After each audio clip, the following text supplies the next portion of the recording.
What's up, Tan and J-Man Show Nation? It is Monday night. It's June 9th, 2025. Brand new episode of the Tan and J-Man Show, episode 447 to be exact, closing in on another big milestone of 450. I'm Tanner Lee, co-host Just. The J-Man Mutt is back in the house this week. We missed you, J-Man.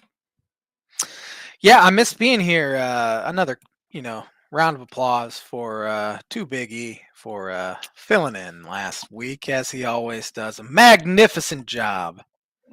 He doesn't do Filling too in bad. for me. He doesn't do too bad, but He's a seasoned vet at this point. Yeah, that's good. That's a good way to put it. But we're going to be joined here momentarily by Travis Wottring, who is the J-Man's Booker Prediction Week sponsor and has been for many years now, almost since the start of our podcast. But he's one of the biggest Pacer fans I know. I believe he's a part-time season ticket holder. I'll have him confirm that when he's on. I know if not, he goes to a lot of games. And so I thought, the Pacers in the NBA Finals, having this magical little run, might be fun to have him on and talk on the pod. But it's been a while since we've done any sort of 3-man pod. Yeah, I would venture to say he is the biggest Pacer fan I know. Seems like he's there about every week. He has a game he goes to if they're at home. So get his expertise. Series is tied at game apiece now, and it's Pacers. Man, they're on this little run, as you said. Feel like a team of destiny with all these comeback wins. But we'll get into that when he gets on the show here. Yeah. So, and he's also, and I'll let him talk about his fandom, but he's also got a few other teams that he's a pretty big fan of, and we might get around to talking about one of them. The other one probably not so much, since it's in June.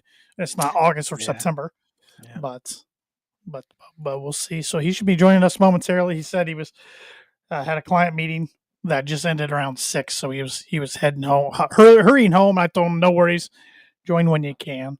Yep. So. Yeah, but I did bring some birdie bogey, and it is an NFL question, actually. You might have seen this today on the tweeter, because I saw it on the tweeter. Mm-hmm. There is one quarterback in the NFL that has had a 100 passer rating or better in each of the last 3 seasons. Can you name that quarterback? No. 100 or better passer rating in each of the last 3 seasons. Only one quarterback's done it. That's surprising. That quarterback? J-Man's Booker Predictions Week. I got Book It on the brain because Travis is joining us. Birdie or Bogey is brought to you by Arlington Public House for good food, casual atmosphere, great cocktails located at 703 Main Street in Rochester, Indiana. They had a special over the weekend that was right up your alley, J-Man. Smoked prime rib. Oh, man. With the choice of sides. So I've had their smoked prime rib, and it is delectable. Yeah, the picture of it. And I just got done eating dinner before this podcast, but the picture of it makes me hungry all over again. Yeah. So I actually just got done eating steak right before this show, and you throw a good old 16-ounce of prime rib on my plate, I'd probably eat at least 3/4 of it right now, I bet. Dip it in some horseradish sauce, and call me Jimmy. And this past Thursday, they had a Taco Thursday. So they had a happy hour going on from 4 to 5, and they had half off all appetizers and $3 off of adult beverages. So I'm a big taco guy too. So and every Wednesday they're having ramen. So they're really they're wheeling and dealing over there at Arlington Public House. So make sure you're following them on Facebook for all of their latest updates and what they're offering. So. They are very versatile.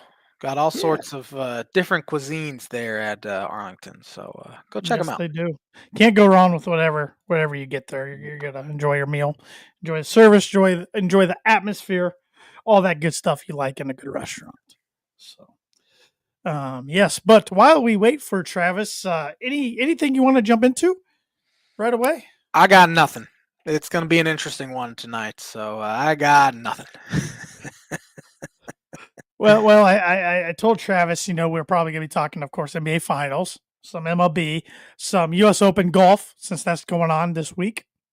So, Matthew Vogt, book it. Well, we just lost a loyal listener there. But in all honesty, I get why he's a national story. Oh, for I sure. mean, talk about a kid who did play some college golf and then, for one reason or another, stopped playing college golf and is an everyday dentist now. And I mean, anybody who qualifies for the U.S. Open who's not a professional, it's a pretty cool story usually. But Pretty dang yeah, good golfer too, for yeah, sure. yeah, because the qualifying sites aren't the easiest either. And of course, the courses for the U.S. Open are set up just stupidly hard, Yeah. especially this year. Oakmont, I think it was Ben Griffith, who's been playing really good on the PGA Tour lately. He was interviewed by somebody the last few days, and he said, "If you could give me the final score of the weekend and tell me I'm going to shoot 4 over par for the whole tournament," he goes, "I think I'm in contention." Man, yeah. That's This how tough they're saying this setup is. this is the tourney where they like the winner to be around even, right? Around even, yeah. Yeah. And I mean, there's a par 3 that's playing 300 yards, and I believe Rory in a practice round took a quadruple bogey on it. He's not been playing Adam very well Scott, anyways, though. no, he hasn't been. Adam Scott, the front nine, it made him look like a fool. So it's gonna be interesting. But Yeah. we'll save the U.S. Open talk and predictions for later on. But we do want to welcome Travis Wottring to the podcast. I need to change the overlay as all of a sudden it is covering our heads. Blocking my face. Yes, Bad. but while I work on that, Travis, welcome to the pod and thanks for joining us.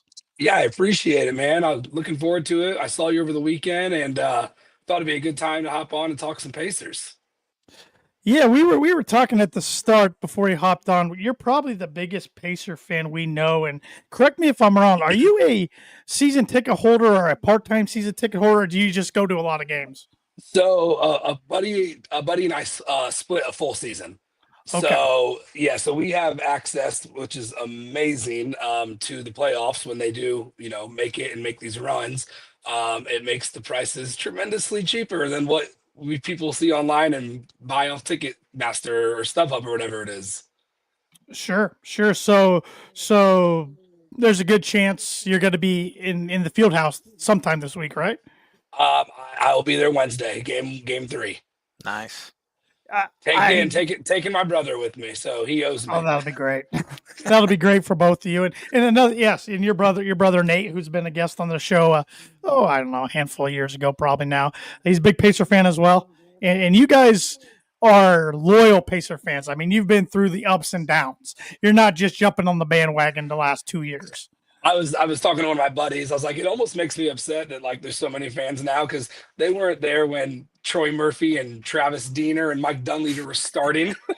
Oh, and we had to live through that and still going to games, still cheering for them. So I mean, I'm kidding though. It's absolutely amazing. And going like downtown, even when they're away or you're not in the stadium, is something I've never seen before.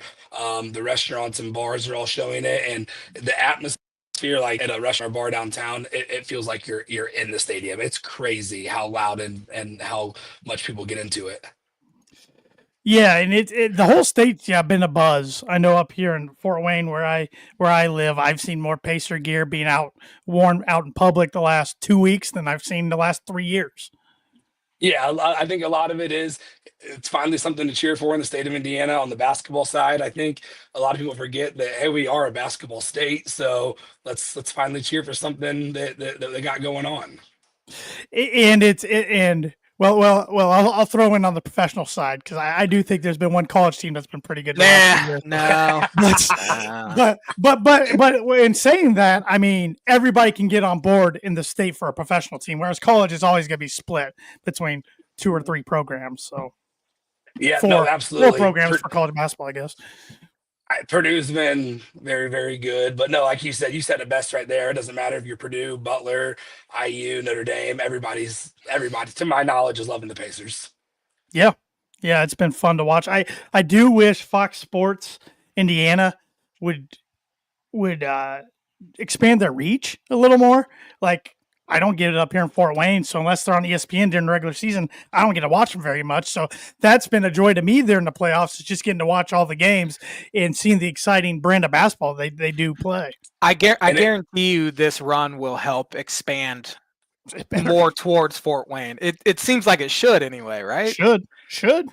And I mean, I know it's a different, boys, girls, but I think the Fever are kind of doing the same thing. They're just getting the love of basketball back to both sides, whether it's WNBA or NBA, where let people watch it. It's frustrating, even switching sports. Like, I can't watch the Reds sometimes, or, the Colts might. It's like, what are we doing? We're in the state of Indiana. Let us watch our teams. Right. There's a very good reason why they don't want you to watch the Reds. That's the last thing I want to watch right now, and I'm sure we'll talk baseball, and I can't wait for it. We're gonna have to talk baseball a little bit. Gotta let J-Man take some shots. Yeah. Wait, they're back to 500. I can't ask for much more right now. But going back to the Pacers, what's different about this year's team than even last year's team, in your opinion? I think the biggest thing from last year to this year is they've been together now for a couple years in a row, and they're no longer they have experience. Carlisle, I know he's been here for a couple years, and same with Siakam. But just, you can tell with the leadership and the experience from their championship runs, it's showing. I think Halliburton has some stuff to prove, being the most overrated player in the NBA. So I think just like their experience is the biggest thing that I've seen. They're no longer out there scared, nervous. That Boston series last year in the Eastern Conference Finals, they were winning essentially almost every minute of the game except for the last 4 minutes in every game, and they end up getting swept. So we're not seeing much of that at all this year in the playoffs. They're actually playing like the big boys they are and taking over a lot of games, and with some amazing comebacks, of course. Yeah, there's no doubt. I don't think anybody out there can argue they've been the better team every series so far. And like you said, I mean, look at the teams they've knocked off. They've knocked off the Bucks, who are the fifth seed. Fourth, fifth seed, that's usually a toss up. Knocked off the Cavs, who are the one seed in the Eastern Conference. Were they the best team? No, in my opinion, that was the Celtics entering the playoffs. But the Cavs were the one seed. Then they knocked off the Knicks, who were the 3 seed, and who have been. Really, the Pacers have been a thorn in their side, but I mean, it's been a nice rivalry going back to the '90s. This wasn't a fluke that they made the finals. No, yeah, it's what you just said. It's nice getting that rivalry back. I remember it's like, all right, would you rather play Boston or New York? And it's like, I think right now I'd rather play Boston because Tatum's banged up, and I'll let Derek White and Jaylen Brown try to beat us, who are two very, very good guards, some of the best guards in the NBA. But they didn't really scare me. It's like, I'd rather beat the Knicks, but I don't want to lose to the Knicks. It was like, I don't know which one I'd rather play, but it's fun getting that Pacers Knicks rivalry back in full force. It feels like. I remember telling J-Man on one of our episodes before Tatum got hurt and before the series was decided between the Knicks and Celtics, I said, as a Pacer fan, I would be more okay losing to the Celtics than the Knicks. But at the time before Tatum got hurt, I was like, I'd rather play the Knicks. So I thought they were more beatable when Tatum was healthy than the Celtics were. So, and I'm not just, they're very good. Brunson's one of the best guards in the league, but the New York just never scared me. I'm not saying that we should have beat them 4-0 or 4, whatever it was, 4-2, obviously, but like, outside of Brunson, like, Cat is good, but Josh Hart doesn't scare me. OG's a roller coaster, so I was confident against them the entire series. Yeah. But you never want to go to the Garden and play Game 7, so I'm very thankful we won Game 6. But no, I thought the Pacers were the better team from start to finish, as you said earlier, in essentially every series. I also think Thibodeau's, his strategy of playing, all of his players 48 minutes a game caught up to him, and that's probably part of the reason why I got canned. He did it in Chicago. He did it in Minnesota. I mean, he has a way of. I mean, Josh Hart was playing 48 to even 50 minutes a game if they went into overtime, and that's just not sustainable. And it caught up to him definitely by Game 6 of the Eastern Conference Finals. And that's something else I'll add as well. Is I should have mentioned this earlier, but I mean, as anybody knows, the Pacers, they run 9-10 guys, and yes, there's sometimes, and I'll tweet it, there's some lineups that I'm so upset that Carlisle just keeps running back to, because it just feels like, all right, Halliburton's been on the bench for 8 minutes, 7 minutes, put him in the game. But man, it's the Electra, what TJ can do off the bench, the spark plug, and Obi obviously. Matherin can is a roller coaster. But yeah, the bench is deep, and he's not afraid to play 9 or 10 players. So you're not going to get guys playing more than I think like 32, 34 minutes a game for the most part. Yeah, yeah, absolutely. And that's the thing to me. This Pacers team, even compared to last year, there's just so much deeper, so much deeper. Yeah. Everybody's contributing. I mean, even and this is coming from a Purdue guy. Even Thomas Bryant's been a key contributor these playoffs, and I didn't see that coming, to be honest. No, I mean, because Jarris Walker was getting a lot of minutes towards the end of the regular season. Thomas was playing here or there, but yeah, he's running 9, 10 deep. Thomas Bryant's threes. I'm always me and Miles Turner. He doesn't know this, but we have a love hate relationship. And I think every Pacer fan's right there with you. And I'm sometimes the same boat with Thomas Bryant. It's like, get your 6'10" body into the paint and rebound and dunk the ball. Stop shooting threes. But they don't miss. I mean, yes, they miss, but you know what I mean. They're shooting. Miles is shooting 4, 5, 6 threes a game sometimes, making 2 of them usually. And Thomas he's capable of doing the same thing. It's crazy. And the NBA's obviously changed over time. It's center dominant down low. There's not a lot of teams that have that anymore. No, not at all. And I'll pose this question to you guys. I mean, I know we still got a lot of series left to play here. It's tied at 1-1. But regardless if the Pacers win the championship and become NBA champions or if they lose, do you think Indianapolis could become more of a destination for free agents the next couple of years? Because I got to think they're not going anywhere. I think most of the core is going to stay in Indianapolis, and they're going to be a force to be reckoned with the next few years in the Eastern Conference at least. I think so. I mean, yeah, there's some contracts. There's some decisions have to be made. Obviously, is Miles Turner gonna get his? I mean, he's always been a trade talk for essentially his entire career. They have to make a decision with Neesmith coming up, but I think it's hard, that what they've done the last 2 years. It's like, why would you want to leave? But, maybe you take a little bit less money. I don't think that, the Pacers are never been a team to go out and get that big superstar. In the last couple of years, obviously Siakam's been, and he's towards the latter part of his career, he's been one of the biggest ones. Obviously outside of like Halliburton, but he was 2 years in when we got him. But no, I think Tyrese is an answer to what your question is. I don't know why you wouldn't want to go play with him. I mean, he's a point guard that's going to get you. He's a pass first point guard. He's going to get you the ball, and the dude is a electrifying, is a spark. But I don't know. I don't know what they're going to do. I love this core. I would love to see this team run it back again, no matter if they win the championship or lose in the finals. They've clearly improved both all 2-3 years together. What's Hallie's contract situation? Because he's got to be getting close to being due for like a max deal at some point. Halliburton, I don't know that he just got paid. Oh, he did? Okay. Yeah, he just got paid. Do you know what it was, Tanner? I know it was a lot of money. It was a lot. It was just a year ago, maybe. Let me see here. 5 years, $245 million. Yeah, that's a bargain at this point. Yeah, that's true. But yeah, man, he was born in the year 2000. My gosh. It's gross, isn't it? But what do you think, J-Man? Do you think this day and age in NBA and now in 2025, do you think market size is that big a deal for free agents as it was maybe 5 to 10 years ago with all this money being thrown around now? No. I mean, I think money talks, and I don't know why anyone would have an issue with going to play for the Indiana Pacers, with, as you said, Tyrese Halliburton is one of the, if not the best point guard in the NBA right now. And, I mean, we see 2 very small markets in an NBA Finals. Right. It took both a while to kind of rebuild and get there, especially Oklahoma City after getting rid of, Westbrook and Durant and Paul George. But Sam Presti did it right, and it shows that you can have these superstar level talent and keep superstar level talent in these small markets, and you can supplement them with some really good players. So I don't know why we couldn't see big time free agents. Now I'm not talking like a LeBron or anything like that, but big time free agents go to these smaller market teams. You're always gonna have your certain guys who want to go to the big markets, Sure. the New York, the Knicks, the Lakers, even the Clippers, even though they're the Clippers, but they're in LA. But there's a lot of guys who don't want that pressure either. Yeah. And you can get paid just as much now at, like you said, in Oklahoma City or in Indiana as you can at some of those other spots. So I don't think it's near as big a deal as it was 5 to 10 years ago.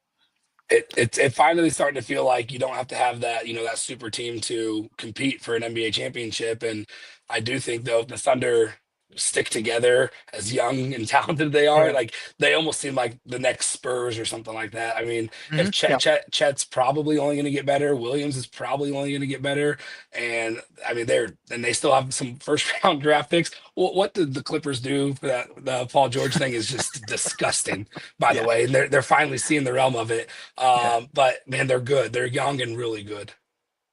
Well, yeah, it's kind of funny, both of these teams, you're seeing some results from the Paul George trades for both teams, Mhm. result in both teams being here in the finals. So, and I was a Paul George guy. You can ask Jay, man. I was a Paul George guy when he was in Indiana, but looking I back on mean, it, he got. I mean, well, what he did towards the end, I get it, but he gave all he had inside of him for the Beat the Heat series. I mean, I don't want to say single handedly got us there, but he was a lot of it. I mean, that sure. team was special as well. Nothing like this team, in my opinion, obviously, but Paul George gave a lot to Indy. It sucked the way he left Indy, though, is from all the rumors Yeah. that were told. Yeah, well, yeah, that's a good point you made, Travis. They ran into those LeBron Heat teams. I mean, that was kind of the history, the notion of the Pacers in with their good teams is either run into MJ or run into LeBron, Yeah. or running into a Laker team that had a young Kobe and a Shaq still in his prime. So Yeah, I was talking to my brother about that a couple of days ago, and then he literally remembers that. I don't remember any of that 2000 series. I mean, without going to, I knew we lost 4-2. I knew Kobe and Shaq were as dominant as probably ever, but without like going to like Google or YouTube, I don't remember watching any of those games. So it's special. 25 years later, having the opportunity sure. and living down here, downtown Indy, to be so close to it all. The atmosphere is it's crazy. And it was so close to being Blazers Pacers in 2000, but the Blazers choked a 15-point lead in the fourth quarter away to the Lakers, and maybe we're sitting here, and maybe the Pacers have been NBA champs in their history in the last 25 years, but that wasn't the case. And you brought up it's been 25 years, it's been a long time coming for a lot of Pacer fans. I mean, what do you think the atmosphere is going to be like Wednesday? It's got to be do you think it'll be the best sporting atmosphere you personally have ever experienced? I don't see how it won't be, but I can confidently tell you I've been so this I was lucky to go to some playoff games last year. Mm-hmm. I was at the game where Andrew Nemhard hit the game winner over the Knicks, and it was at that point the loudest I've ever heard the stadium. And then literally it was game one to start the playoffs against the Bucks. It wasn't anything, there was no heroic moments or anything, but then now that was the loudest I've ever heard it. And then I was there the night of the 500 with my dad, and then that was the loudest I've ever heard. So I say no, but the answer is yes. It just keeps grabbing. It's crazy to think what else can happen? How much louder can it get? Because you're standing for 60%, 70% of the game. I mean, just a normal 2-point layup, you're screaming. I mean, it's crazy. It's fun. So I think Wednesday will be the loudest I've ever heard it, which is hard to believe. I've went to one NBA playoff game, and it was, I think, 04. It's either 03 or 04. I think it was 04, game one, Eastern Conference Finals, Pacers Pistons, and the Pacers won a tight one.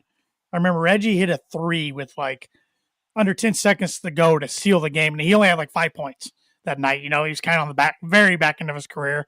But everybody, the boom boom sticks when those were popular. Yeah. Like those things and annoy everybody around you. But yeah, that atmosphere was rocking, and that was 21 years ago. So I can't imagine what the field house is going to be like on Wednesday night.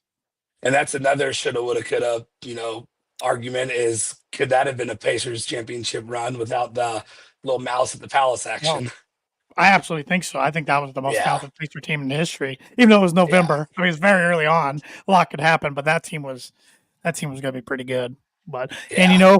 we could also go down rabbit hole, and what if Reggie lays it in instead of trying to, or dunks. Excuse me, dunks it instead of trying to lay it in. So But Prince couldn't block him. Yeah, it's yeah, shoulda, shoulda, woulda, woulda, coulda. coulda. But it's exciting. I mean, obviously, I have the Colts who won the Super Bowl in 2006. I've seen two Notre Dame football championship games, but we're going to say I think they had a chance in one of them. The 2012 was not really Yeah, fun to watch. But my Cincinnati Reds, big Reds fan, every last couple of years, you think they have chances to make runs, and then they're just pathetic. Not fun to watch. And so the Pacers is all I have going for me. So it's an exciting time. yeah, absolutely. And they stole game one. Let's be honest. They stole Yeah. game one. They had no business winning game one, but the heroics of Tyrese Halliburton, what is Tyrese Halliburton late in games, and the Pacers when they're down double digits with 5 minutes or so to go, found a way to pull that one out. And you knew going into last night, and I know you and I briefly talked about it yesterday in the parking lot of the Round Barn Golf Club in Rochester. We knew it was going to be difficult last night. I mean, nothing surprised me what happened last night. The Thunder are too good of a team to not lay an egg, because they didn't lay an egg game one, but they're too good of a team not to come out fired up right after a loss like that. And I had a feeling it was going to be double-digit loss. I thought the Pacers would be a little more competitive than they were last night, but I don't think it's all doom and gloom as a lot of the indie media is trying to say it is right now. Yeah, I mean, if you look back at every series, and I'm hoping last night was the one game.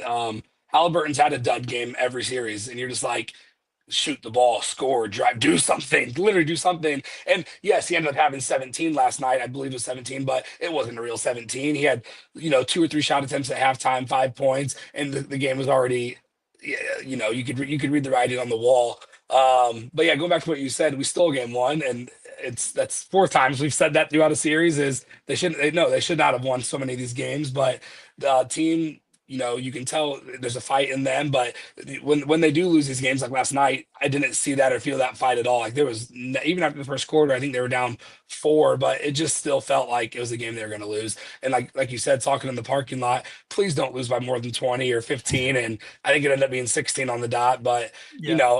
what I kept telling myself today was like, or people were texting me, my phone blows up during Pacer games, and it's like, hey, they did their job. They won one of the road games, the first two. And I think that was your booking a couple nights ago when you were on with It your was. dad, or a I couple said weeks ago they'd when take J-Man game was one. out. Yeah, Yep. and that's what it's like. Hey, they did their job. They won one of the games. I mean, not who cares, but it was a successful road trip.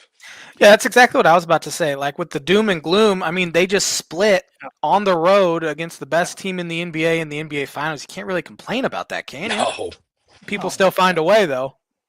Oh, they do. And yeah, one of my buddies who's a big Pacer fan was texting me that this morning. He was all ticked off. He's like, the indie media is already writing the Pacers off like it's doom and gloom today. I'm like, I don't know why.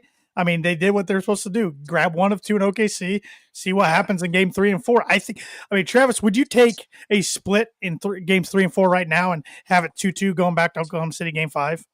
You have to. I mean, Yeah, like right. Josh just said, you're playing the best team in the NBA.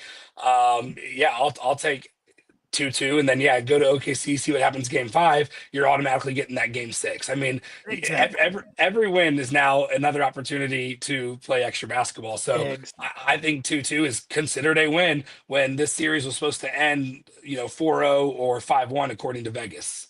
Yes, and all the national media, and Correct. Stephen A. I don't even watch First Take, but of course, scrolling on the phones, algorithm picks it up, and I saw Stephen A. bashing Tyrese Halliburton today, and I just rolled my eyes. I'm like, he's been sitting on it, just waiting to be able to take his opportunity. I'm like, good, give him more fire, because whenever the media gives him something to, they complain about him or gives him something to get fired up about, he responds. So keep doing it. I mean, it feels like he takes every single one of those comments and screenshots them or keeps them in his phone, because he always, every time it's happened this series, not this series, I'm sorry, the whole playoffs, he's responded. And Yep. I'm expecting a very big game from him Wednesday at home. Like the atmosphere is going to be crazy. I feel like him and Miles, especially Miles. I feel like they always just play better at home. I mean, as you should, with 20,000 people sitting there cheering for you. It's gonna be fun. But yeah, Tyrese is he responds to all those critics, and I love when he brings it up. I mean, he'll tweet overrate that, or I Yeah. mean, he'll bring up just all that nonsense that he hears. But he's had one heck of a playoff run so far. If you had to pick, Or Tyrese, I said Miles, obviously. yeah, I knew, yeah, that's all right. If you had to pick one guy out of these two to have the ball in their hands with under 20 seconds to go, chance to win the game, you taking Reggie Miller or Tyrese Halliburton? I mean, it has to be Reggie, right? I mean, I was young during Reggie's prime, but I'm no fool. I've been a patient here my whole life. I still remember a lot of his games. What Tyrese has done these four is unbelievable. But Reggie is, I mean, he was silly back in the day. I think, though, you asked me this question a couple years, I think it's going to be a clear Tyrese answer. I'm not saying he's going to be as good as 3-point shooter as Reggie ever, but I don't see Tyrese leaving Indy ever. And they, the players trust him. The coaches obviously trust him. He wants the ball in his hands at the end. But no, Reggie's my all-time favorite NBA player of all time, so I'll stay him still right now. And I should have phrased that question better after I said I should have said taking the last shot, because I want Tyrese with the ball in his hands. I want Reggie coming off. I want Reggie coming off the screen, but I should have said last shot. I think we're very similar on that. Then, yeah. Absolutely. Yeah. I mean, when I was at my parents' house game one, and I'll give him credit, but yeah, I mean, my brother was like, if SGA misses the shot, Tyrese is making it. And like, you just had that feeling. And Tyrese, he just, dribbled to that right side. He didn't look left, right. He knew he wanted that shot in his hand, and they kind of left him open a couple feet, and bang. Yep. Yeah, it was incredible. You could just feel Oklahoma City like every 30 seconds when the Pacers were inch closer. I mean, that arena and atmosphere was getting tighter and tighter and tighter. And I got to say this, because I mean, they've caught flack on it, and went kind of viral, but I got to throw it out there again. So living up here in Fort Wayne, it was a minute to go. Pacers were coming down the court down 3, and it hits 11 o'clock, right? The local Channel 21, the ABC affiliate, the news comes on during the game. I'm screaming at the TV. I wake my wife up because I'm screaming at the TV like, what are you doing? Go back to the game. And it's highlighting what's going to be on the news. One thing's like showing like a Pacers watch party, and literally it's on for like 40 seconds. When it comes back, it's like 33 seconds left. The Pacers had scored to cut it to 110 to 109. I'm like, how does that happen in 2025? I did not hear that. That's the first I've heard of that. And I would have been throwing things and screaming choice words. Yeah.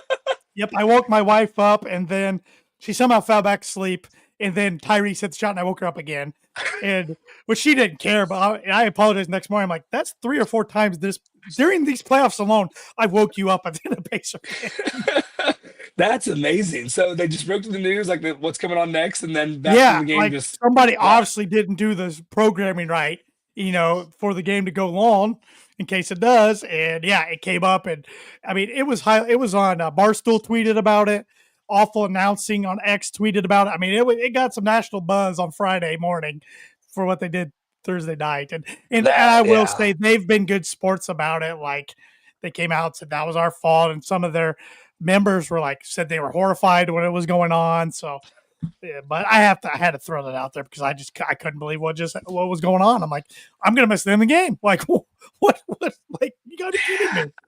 That's crazy. Yeah, I'm a huge Barstool fan. I follow so many of the individuals and the accounts, but I golfed 27 on Friday and then 18 Saturday, Sunday. So I was not on my phone a lot. So I didn't see that at all, but that's amazing. I'll send you the link after we get off there here, because it's funny. By the time it wasn't funny, I was furious. But yeah, one more thing, and then we can wrap up our Pacer talk and move on to a few other things we got to cover. But one thing I hope this finals run does, win or lose, is get the Pacers some national respect. Because even after game 1, and I didn't see this, my dad was telling me this, I don't know what analysts were talking about it. They were already talking about next year, the favorites in the East. And the guy goes, well, the Celtics won't be because, Tatum's down. He said Cleveland should still be good. The Knicks should still be good. And Milwaukee, assuming Giannis is still there. And he wasn't even mentioned Pacers. And the other guy goes, well, how about the Pacers? He goes, oh, yeah, I get the Pacers, I guess. I was like, they just won game 1 of the NBA Finals. They're probably returning they are returning a majority of the team next year. What else do they got to do to get some respect? They're going to be in the mix in the Eastern Conference. It just blows my mind. I don't. I don't think I genuinely don't think they'll get it. I think they thrive off being the underdog, so I don't think it's a big deal to the players. At least they say they thrive off of it, and clearly they do. But the ESPN, the national media just does not think they don't think the Pacers are good. Hey, he was hurt this series. He was hurt this series. Right.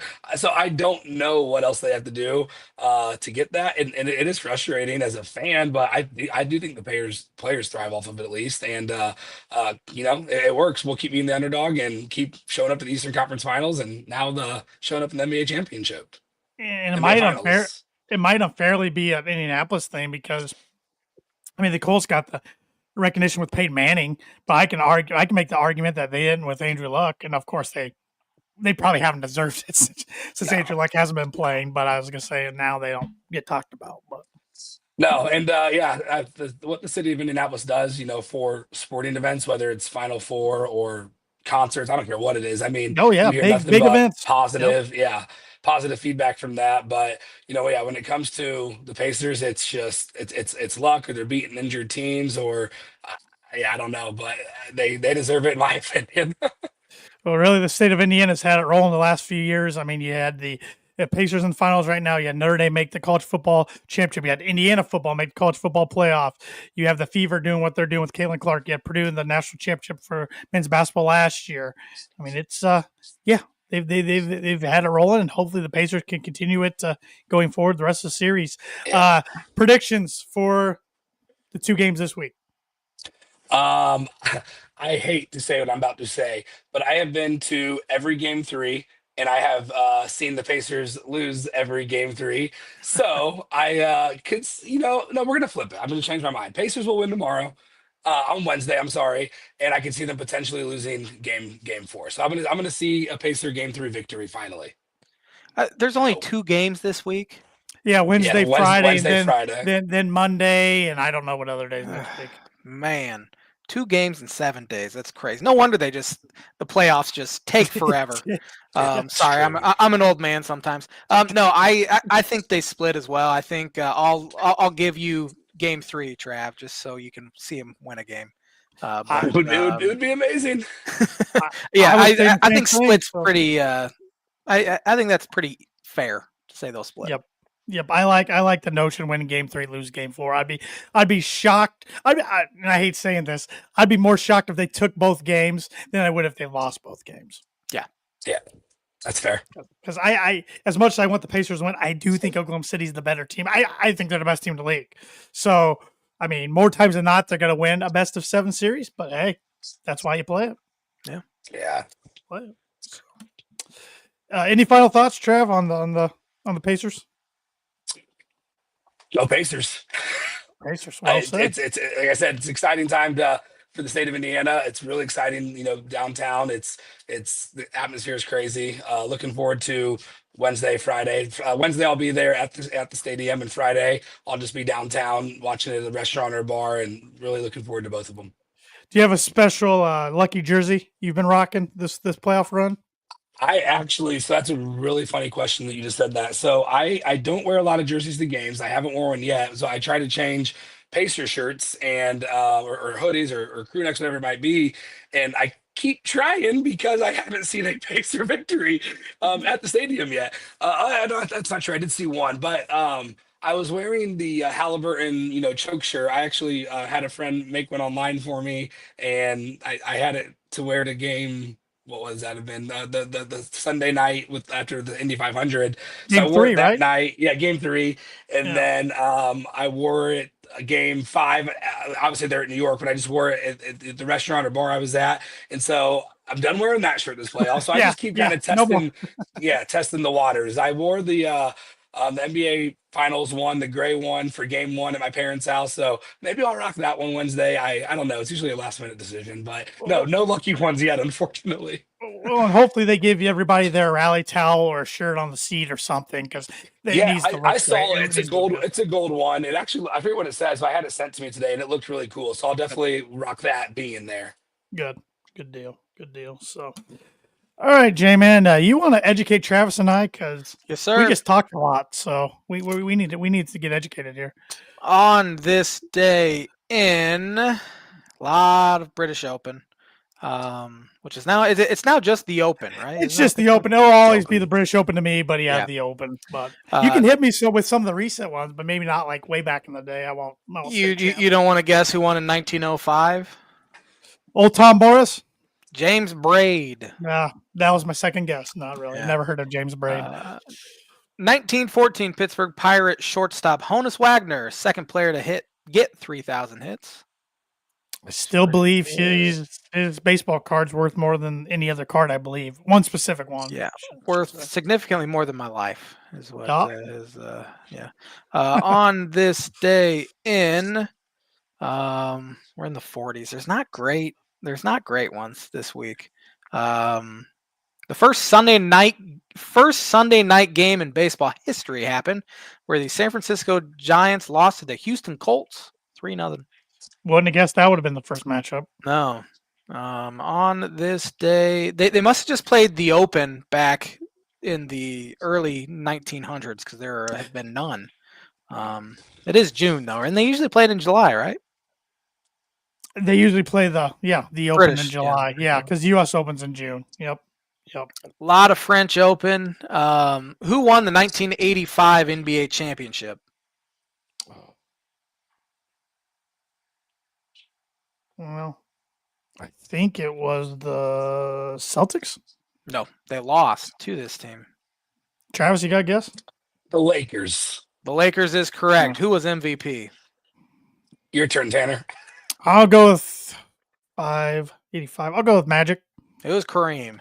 Nah, wrong on both accounts there, T-Dog. Yeah, I had 50-50 chance really on everything there. So on this day in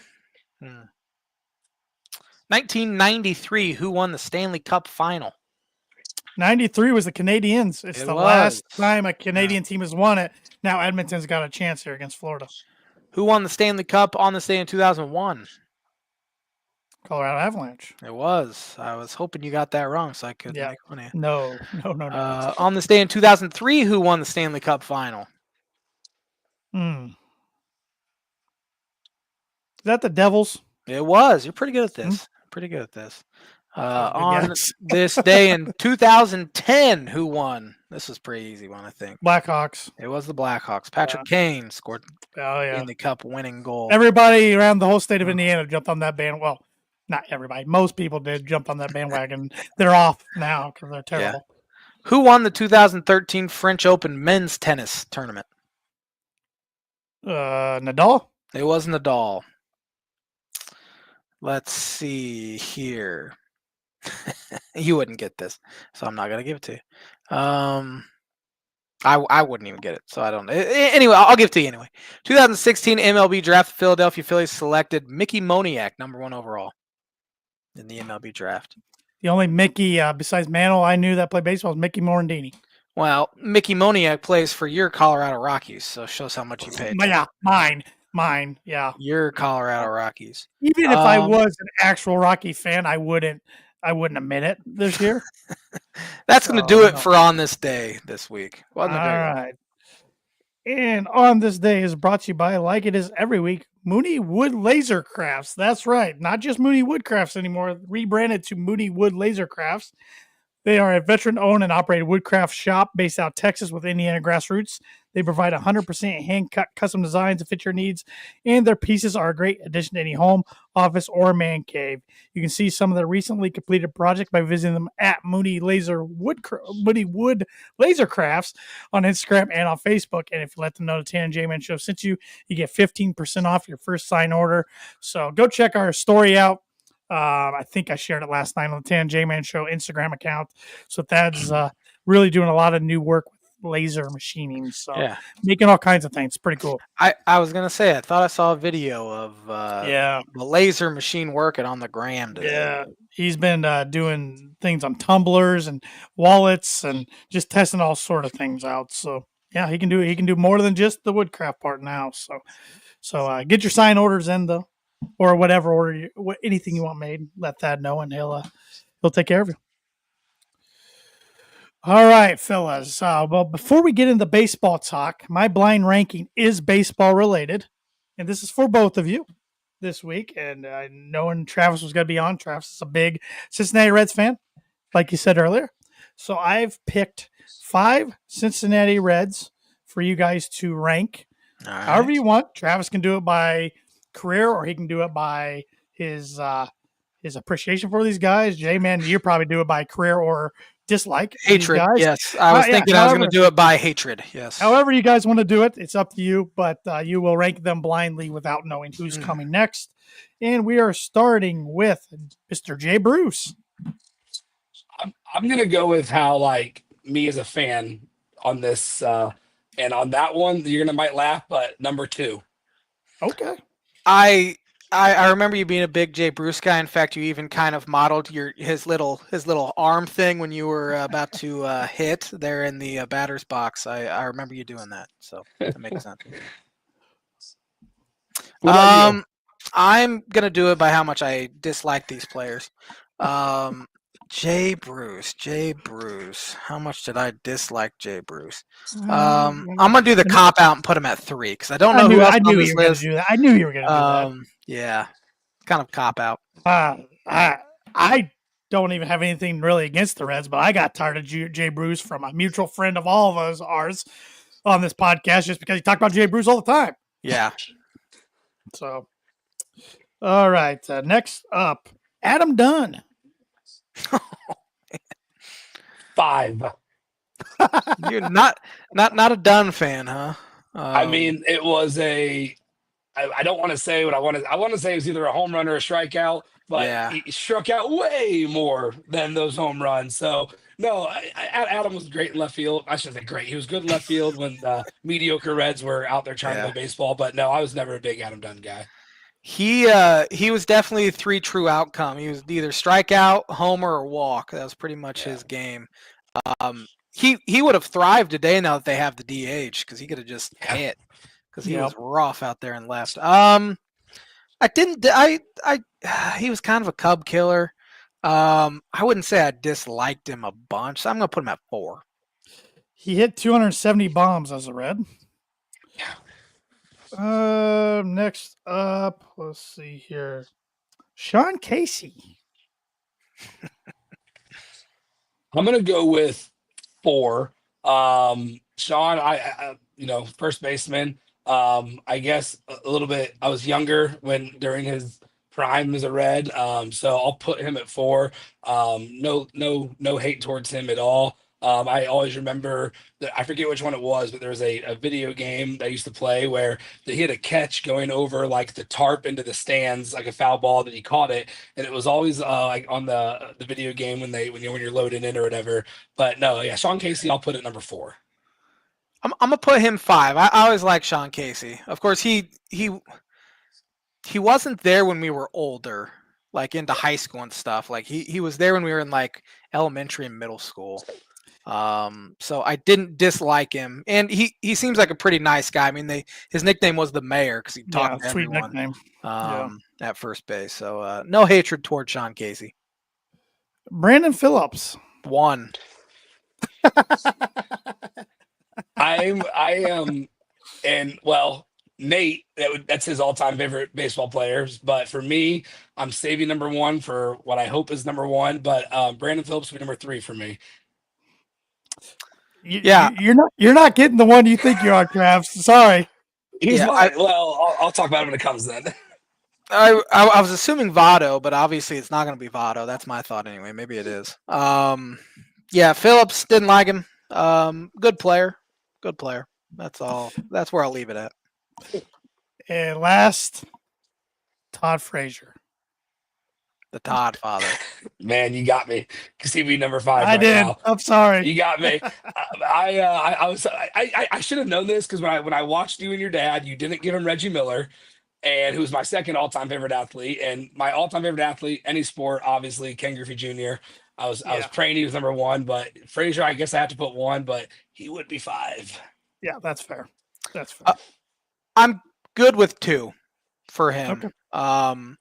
There was a couple guys on this list that also played for the White Sox, so that enhanced my hatred with Todd Frazier and Adam Dunn. Well, and Frazier had that moment in Cincinnati, home run derby, camera shaking, all that. So, yeah, he had his walk-up song was "Fly Me to the Moon." I remember Frank Sinatra, but wasn't a big Todd Frazier fan, mainly because that was like the last time the Reds were like really consistently good. For those 3 years that they were pretty good, and maybe that's probably why I disliked him most. If he played for him like in 2018, I don't think I'd even remember. I'd remember him, but yeah. He was, and I don't remember where he went right away. Was White Sox or was it the Yankees when he left? I forget where he went right away, but I don't remember. I remember specifically just when he was White Sox and Yankees. There was I just didn't like him especially when he became an opponent. Yeah. Yeah, I knew Griffey'd be your 1, so I couldn't put him on the list. I didn't even think about Griffey. I could have put Griffey and Votto on the list together, but I wasn't going to put only one of them. I also thought Barry Larkin, but I like to go a little off the grid when it comes to these lists and make people really, really think. So yeah, I was hoping one you're going to Griffey, Votto, or maybe throw in like a Larkin or Johnny Bench or something, but that's all right. And I couldn't. I'm sorry, I couldn't really think of pitchers off the top of my head like during our lifetime. Johnny Cueto. Cueto, Volquez. I mean, Chapman for reliever. Homer Bailey. They had that run with Sonny Gray, and then I really can't even think of his name. Who's the pitcher who's not even in the league right now? Bauer. He was. Trevor Bauer. Very young for the Reds. Yeah. Josh, there's one specific player I'm thinking of. You have tweeted this since we were younger. There's one player. I'll see if you can get if we're on the same page here. He's a Cub killer. He at Chicago specifically. He would hit like 180 all season, and I feel like he hit like 400 at Chicago. Man, that doesn't narrow it down as much as it probably should. It wasn't like Scooter Gennett, was it? No, Scooter had that one really good year where he hit like 30 bombs. Oh man, I can't even think. All right, so there's 2 that come to mind. One of them, I feel like it was oh wow, this is gonna Drew Stubbs. I feel like that you that's a good one. Yeah. He had a 3 homer game at Wrigley. I remember that. Yeah. And then for some reason it always felt like Billy Hamilton for the Cubs at Wrigley. He did. That good call on both. Because yes, Billy Hamilton couldn't hit anything, but he'd come to Wrigley and he'd hit a leadoff homer against John Lester. And you're like, what in the heck is happening? A guy on their current roster. My brain is not working at full capacity. But I'm gonna go look it up right now. But a guy that has absolutely killed him since he's been up, and he's only been up for like 3 years now. TJ Friedl just kills him. I hate seeing him up. Yeah, he plays center, leads off, and he's had a heck of a year for this mediocre Reds team so far. At the beginning of the year I thought was going to be a really good ball club. I mean, I was really excited for Matt McClain to come back. It was horrible losing him last year, and he's been bad. He hit a big home run yesterday to take the lead against Arizona for the sweep, but no, he's been bad. They've all been essentially pretty bad. Yeah, they did have a nice sweep yesterday. They're playing better baseball here. Mm-hmm. But Hunter Green is getting a second opinion. He's hurt again, which he's been oft injured. So they obviously really need him to be good. But the pitching staff's really good. They just haven't really hit, which is weird because they have a pretty good lineup, honestly. I'll be honest, a lot of my focus right now has been the Pacers. So there's some stats I can't even tell you, but I do remember at the beginning of the year, the Reds were losing games 1-0. I think they had like 5 or 6 0-1 games in the first like month or something very similar to that. So their bats were killing them and still kind of are. They're hitting up a little bit. They had a series, I think it was against Texas in April, where they gave up 3 runs the entire series and lost 2 of 3 or something like that. Yeah. It was like, they lost 1-0 each of the final 2 games of the series. But I mean, they have a superstar level talent, Nelly De La Cruz. I think he's been very inconsistent, especially this year. But he hits. I mean, he hit a homer at Wrigley where he hit 116 miles an hour right down the line, and you're like, why can't he do this every single time he comes up? But something seems missing. But I honestly still think, and I even texted this to your brother because your brother doesn't leave me alone when the Cubs and Reds are playing, which I love it. I've especially liked it this year because the Cubs, took 2 or 3 twice, which it hasn't been the case for like 3 years now. I even said, like, I still view the Reds as the biggest threat to this Cubs team in the division, even though they're 7.5 back now. I just think the pitching's too good, and they have too good of an offense to continue to struggle. That I don't believe in the Cardinals. I know they've done it for however many games they've played, 60 games, 65 games. Brewers are still, a little scary, but I still view the Reds as the second most talented team in the division, and I do not want them to get hot. Yeah, J-Man, I would love it. I got to pose this question to you real quick. Is your like nightmare scenario, like of whatever, like your worst nightmare scenario in baseball, would it be like the White Sox have already clinched the AL and the Reds and Cardinals are playing for the NL? That'd be brutal. Yeah. That'd be a lot like an Indianapolis Colts Chicago Bears Super Bowl, which I've lived through one of those. Seen that. Yeah. That wouldn't be fun for me. I'll be honest with you, I might root for the Cardinals. I might do it. I don't know. I feel like you're saying that just because Travis is on here. Like every other week, you won't say anything nice about the Cardinals, like anything close. I know. Reds are up 2-0 tonight against Cleveland, so maybe. And you got family who's Cardinals. Think about that. I don't though. I mean, I do, but no Cardinals. I forgot about him. Yeah. That wouldn't be fun. That's what I'm saying. You got family, yeah. But I got Andrew Eiler, man. And Nate Wottring. And Travis Wottring. And Nate and Travis Wottring. I'm not annoying. I'm not annoying like Nate is to you.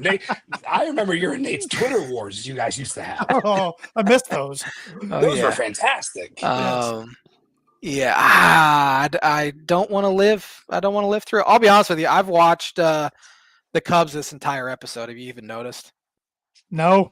I'm very. You're good at that. You're good at that. You're up 1-0. Kyle Tucker took. I should have known when you made your comment about your brain not. All there. I could have went down many. I'll be honest. I didn't take it, but I tuned out a lot when we were talking NBA Finals. So if I said anything weird, I apologize. I can tell you let us talk about it for a long time. I figured something was going on. And we spoke too soon. Cleveland just scored. Oh, good. The J-Man's curse is very real. So it is. We've known. So well, I need to do this read real quick. The blind ranking segment is brought to you by, like us every week, Performer Print 2 Promo Group. If you're looking for a trustworthy, dependable resource for your next trade show, company picnic, or sales meeting, Performer Print 2 Promo Group has over 50 years combined experience in promotional products and commercial print. They strive for fast and efficient response to all your print needs. So you need to look no further. Let them be your one source print and promotional company today by giving Barbara Van Weinsberg a call at 574-210-3815. And before we get to the birdie or bogey question, J-Man, which you can repeat since Travis wasn't here at the start when he said it, we got the U.S. Open going on for golf, the third major of the year. Golf's toughest test usually, like we said, the Open at the opening of the pod. The USGA likes to have the winning score be about even or so. So who are we liking, boys? Who are we liking to win the U.S. Open? I think now that Rory's won, that I've decided in majors that I'm going to choose somebody else to cover. All right. Wow, this is a story. I think it's going to be Bryson. He is playing this week, right? I assume. Yeah, he's the defending. Okay. He's the defending U.S. Open champion. He won it last year. So. This will be the J-Man's book and prediction league. Bryson DeChambeau will win the U.S. Open, and J-Man's book and prediction league brought to you by the guy sitting to my left.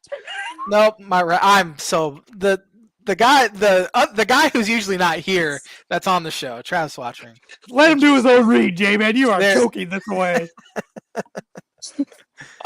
I am the J-Man's booking guy, Travis Wottring, the owner of the Travis Wottring Agency, specializing in all insurance needs. There you go. We appreciate you've been our longest standing sponsor for many years, and we appreciate the support, Trav. Absolutely. Yeah, man. I remember when this podcast started, and you and I were talking about it, and I don't always get to listen live, but it's very rare if I don't at least listen, that later that night or the next day or two. I've always been a big fan.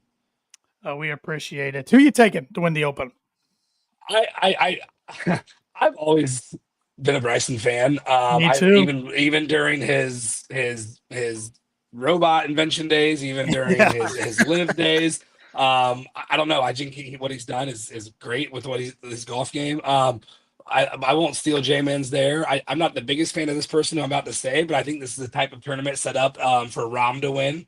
I took mine. Well, I'm not. Well, I won't take him either. Then, so no, go ahead. Go ahead. I'll choose somebody else. I'll choose somebody.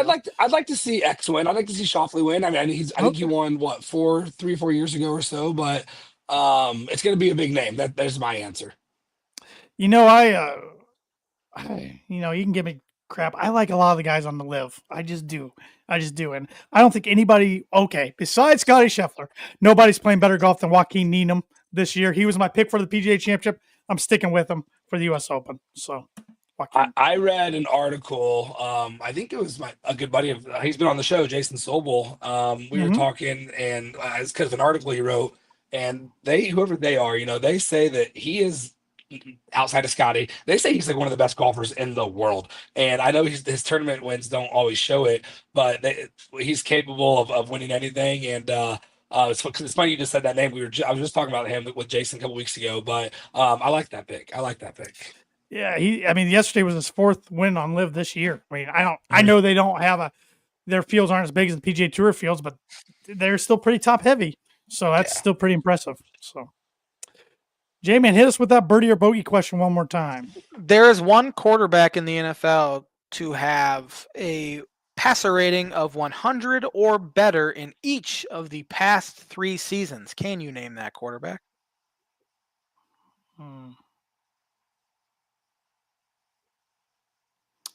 Yeah, I'll take a stab at it. I'm going Jared Goff. Travis? I was hoping you were going to forget me. Let's go with Matthew Stafford. It is Tua Tagovailoa. Oh my gosh! You could have gave me 10 quarterbacks. I wouldn't guess them. Yeah. I don't think we've ever had Dolphin answer birdie or bogey. I guess there's never anything good with the Miami Dolphins that I could even possibly have an answer for. So, just like my golf game over the weekend, give me another bogey. Thanks for watching the Tan and J-Man show. Thanks, Trav, for joining us tonight to talk some Indiana Pacers. Have a good time at Game 3 on Wednesday. Happy Father's Day to all you fathers out there as well. So we'll be back at it next Monday with another episode. Have a fantastic week, everybody. Thank you.